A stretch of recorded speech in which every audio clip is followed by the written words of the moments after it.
पैसा नहीं मिलेगा। देखा ये इसने ये नंबर है, इसने ये सब पैसे फेंका।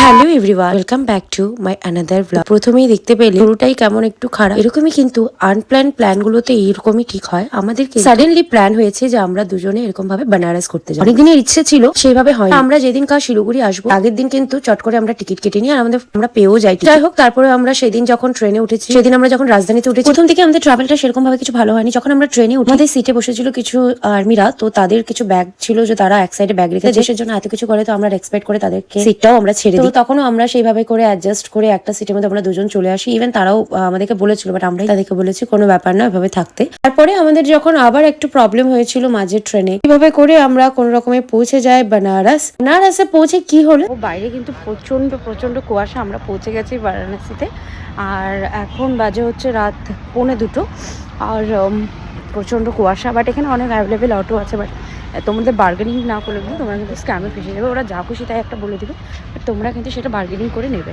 এই হচ্ছে বেনারস সিটি। তো আমরা দুজনে প্রথমে এখান থেকে একটা লোকাল অটো নিয়ে নিই। আমাদের হোটেল ছিল একদম ঘাটের পাড়ে। এটারও একটা স্টোরি আছে, সবকিছু তোমরা দেখতে পাবে আমার আগের ব্লগে। হঠাৎ করে সাডেনলি ইনি কি করেছে, আমাদেরকে যেখানে পৌঁছানোর কথা এত রাত্রে, এই ভেবেছিল যে হয়তো আমরা কোনো পাবো না, তো আমাদেরকে এরকম একটা এরকম প্লেসে নিয়ে দাঁড় করিয়েছে যেখানে কোনো কিছু যাওয়ার উপায় ছিল না।